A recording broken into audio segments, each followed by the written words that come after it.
Curious George Visits the Dentist by Margaret and H.A. Ray. George was a good little monkey and always very curious.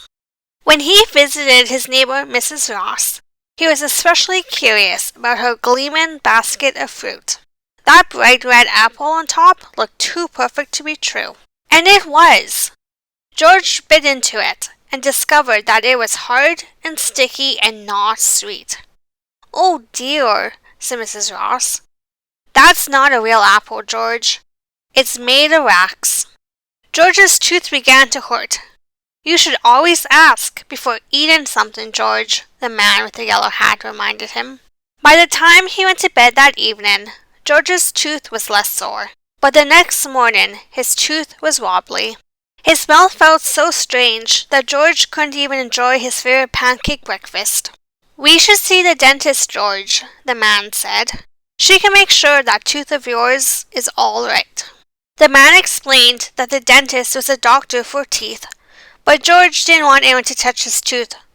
What if it hurt? George walked along the path to the dentist's office with his friend, his steps getting slower and slower until he ran off to pick a daisy.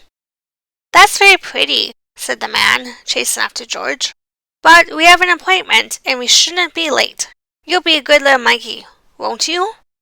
George nodded. He always wanted to be good. The waiting room was a welcoming place. There were lots of things to see and do. One by one, the young patients were called away by a woman in a white suit. George watched them as they went through a red door, each holding on to a grown-up's hand. One frightened boy was carried in by his mother. George was glad he wouldn't have to see the dentist by himself. "George, you're next," the woman announced. George was sad to put down his book, but he was also a little curious about where the children were going. Was there a play area on the other side? The exam room was not filled with toys, but it was still interesting. There was a sink and a long chair for lying down. There was a stool for the dentist and a light above the chair. George was curious. Why was there 2 faucets in the room?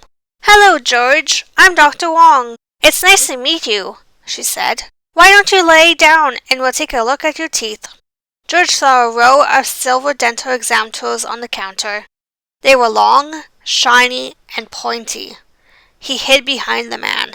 "George, would you like me to try out the chair first?" the man asked. "Great idea," said Dr. Wong. The man lay down. "Open your mouth wide." The dentist shined the big light down into the man's mouth. She took out a small white instrument to take a closer look at each tooth. "This is a mouth mirror." George watched. It didn't look too scary. "Next, I'll count the teeth," Dr. Wong told George. She picked up one of those sharp pointy tools. "This is an explorer. 1, 2, 3, 4. Then the man exclaimed, "Ow!" "Uh-oh," the dentist said. George ran away. He left the exam room and scurried down the hall. There were too many doors. He didn't know which way was out. He tried one door and walked into another exam room. "A monkey!" a little girl cried and jumped off the exam chair in excitement as George backed out of the room. He continued down the hall, opening doors and disturbing patients. In one room, the scared little boy from the reception area was crying. George had an idea. He jumped onto the table and began juggling packs of dental floss. The little boy stopped crying and smiled. Next, George leaped over to the sink in the middle of the room. He pushed a button and the nearby water jet sprayed water around the room. George squirted water into his own mouth and into the boy's mouth too. Next, George decided to switch on the overhead lamp, but the lamp tumbled over, spilling George safely on the ground. The boy clapped. But, uh-oh, Dr. Wong stood in the doorway. "George, you naughty monkey," said Dr. Wong. "What a mess you've made." "This monkey was the only one who could get Tyler to stop crying," the boy's mother said. Dr. Wong considered. She said, "It does look like we have some eager young patients. And if it wasn't for you, George, I wouldn't have found the cavity in your friend's mouth. Turns out I need to have a filling, the man with the yellow hat said.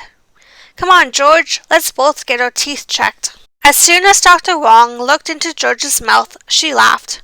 Why, George, all you have is a loose tooth. A loose tooth sounded worrisome to George. It's going to fall out soon. There's a new grown-up tooth right behind it. Looks like you've been doing a good job brushing your teeth. George jumped on his chair.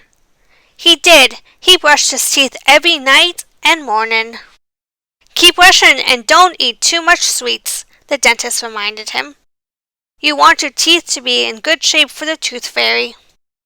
George waved goodbye to his new friends. He went home with a new toothbrush, some dental floss, and instructions for his loose tooth. He should bite into as many hard apples as he could, as long as they were real, of course. He decided he didn't mind going to the dentist at all. That night he had a healthy dinner with an apple for dessert. His tooth fell out on his second bite. He put his tooth under his pillow. The next morning George found a special coin in his tooth's place.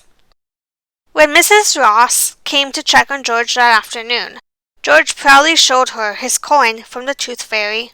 Mrs. Ross laughed and said, Well, that was a quick way to lose a tooth, but I don't recommend it the next time.